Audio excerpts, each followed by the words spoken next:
Hi guys, welcome to another video on my channel. Today I will be teaching you how to change your ambient lighting settings on your BMW.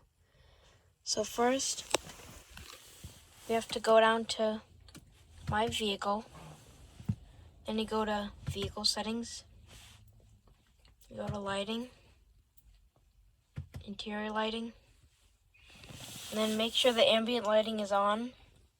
Okay, and then you can change the brightness and dim it and all that stuff. You can change the color to all these different nice colors. Yeah, like lilac, green. I love green. Blue, favorite color.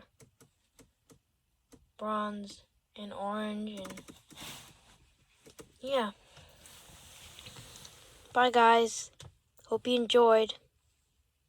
Hopefully you found this helpful. Bye.